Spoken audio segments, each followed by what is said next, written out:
यहाँ उनकी मुरीद एक वक्त में हुई थी उनकी पत्नी, उनकी हमसफर सायरा बानो। उनकी प्रेम कहानी कैसे शुरू हुई, क्योंकि हम जानते हैं लगातार वो ट्विटर के माध्यम से उनकी सेहत के बारे में जानकारी दे रही थी और किस तरह से एक साये की तरह हमेशा सायरा बानो उनके साथ जुड़ी रही हैं, उनके साथ रही हैं।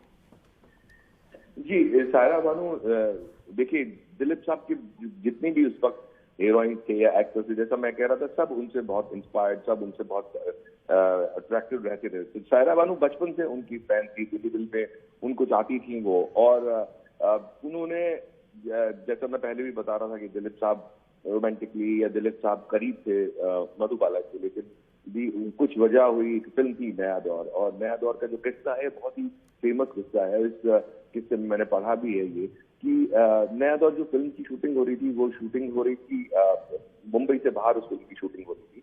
और वो शूटिंग के लिए कुछ एक ऐसा करारनामा या एग्रीमेंट साइन कराया गया था जिसमें कि कैरेक्टर्स को या एक्टर्स को मुंबई से बाहर जाना था। और वो मुंबई से बाहर जाने के लिए फिल्म की पूरी तैयारी हो चुकी थी, सब कुछ था। लेकिन एन मौके पे जो मधुबाला के जो पिताजी थे, उन्होंने उनको वहां जाने से मना कर दिया कि आप वहां पे नहीं जाएंगे। तो इसको लेके, क्योंकि फिल्म काफी शूट हो चुकी थी, और इसको लेके फिर बहुत बड़ा एक बवाल हुआ, और ये जो मामला था ये कोर्ट तक में चला गया था।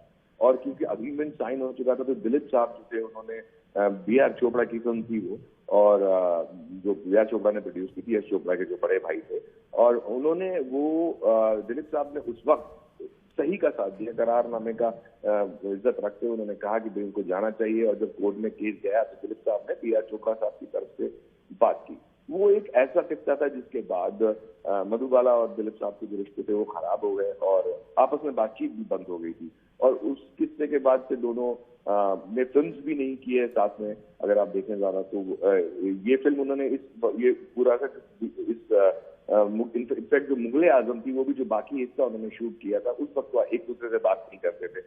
बहुत ही फेमस जोड़ी थी मधुबाला और दिलीप साहब की। अगर आप देखें फिल्म इंडस्ट्री में, अगर हम अमिताभ बच्चन या रेखा या हम हेमा मालिनी, धर्मेंद्र की अगर हम बात करते हैं, तो दिलीप साहब और मधुबाला की जोड़ी भी उस टक्कर की जोड़ी, मतलब कहीं उससे ज्यादा की एक जोड़ी, टक्कर रोमांटिक जोड़ी मानी जाती थी फिल्मों के लिए। तो उसके बाद से आपस में इन लोगों ने बात करना बंद कर दिया। और जो मुगले आजम में बहुत सारे ऐसे सीन थे, इवन वो जो एक रोमांटिक सीन है जहां पर वो एक जो पंख है, पंख के साथ उनको बात कर रहे हैं रोमांटिक सीन में, उस सीन में भी वो लोग आपस में उन दोनों की बातचीत थे। बिल्कुल, सलीम और अनारकली की उस जोड़ी को भला कौन भूल सकता है। प्रशांत, वाकई में अब आपसे हम लगातार इस पर चर्चा करते रहेंगे, और दिलीप साहब को किस तरह से लोग याद कर रहे हैं, उनके फैंस याद कर रहे हैं, श्रद्धांजलि दे रहे हैं अपने अपने तरीके से। एक शानदार कलाकार थे और वो भारतीय फिल्म इंडस्ट्री के लिए उन्होंने एक शानदार काम किया है। लगातार इस पर हमारी नजर रहेगी और आपसे हम चर्चा करते रहेंगे।